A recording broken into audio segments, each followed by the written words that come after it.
সূরা ইখলাস চুপি চুপি এই নিয়মে পড়ুন।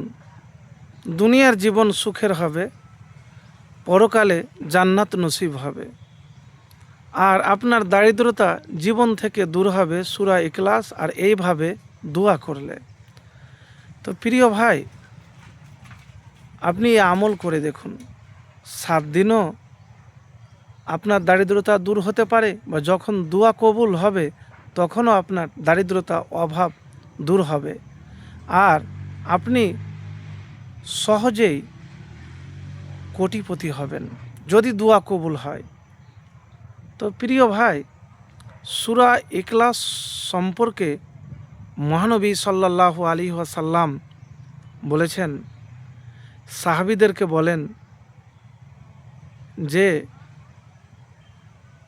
তোমরা তাকে বলো আল্লাহকেও ভালোবাসেন।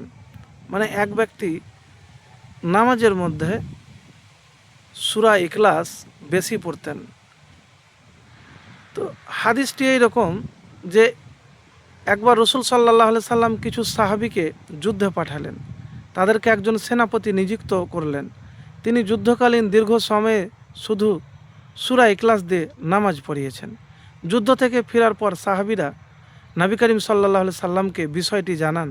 যে তখন নবীজি সাল্লাল্লাহু আলাইহি সাল্লাম তাকে বলেন যে তোমরা তাকে জিজ্ঞেস করো না কেন যে সে এরূপ করেছে।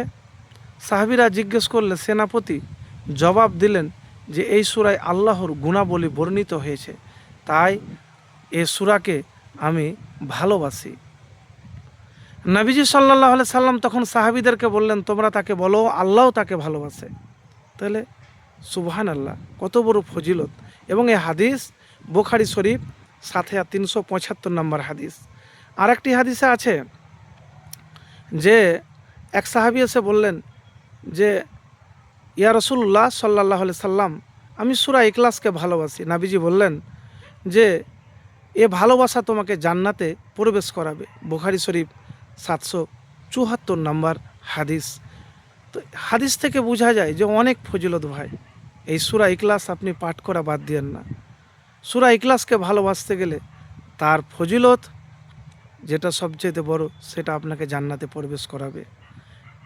হাদিস দিয়ে আপনাকে বললাম। তারপরে একজন সাহাবী সাল ইবনে সাদ সাইদি থেকে বর্ণিত, তিনি বলেন এক ব্যক্তি আল্লাহ রসুল সাল্লাল্লাহু আলাইহি সাল্লামের কাছে এসে দারিদ্র্যের অভিযোগ করলো। তখন নবীজি সাল্লাল্লাহু আলাইহি সাল্লাম তাকে বললেন, যখন তুমি ঘরে ফিরবে তখন সালাম দিবে এবং একবার সূরা ইখলাস পড়বে। এই আমল করার কিছু দিনের মধ্যে তার অভাব দূর হয়ে যায়। কুরতুবী। তো প্রিয় ভাই, সালাম দেবেন আসসালামু আলাইকুম, আর সূরা ইখলাস মানে কুলহু আল্লাহু আহাদ, এই সূরাকে আপনি পাঠ করবেন আর আল্লাহর কাছে হাত উঠিয়ে দোয়া করবেন। দোয়া কবুল হলে, আমল কবুল হলে আপনার দারিদ্রতা দূর হবে বা মুত্তাকি মুমিন হতে গেলে। তো প্রিয় ভাই, একবার আমল করে দেখুন।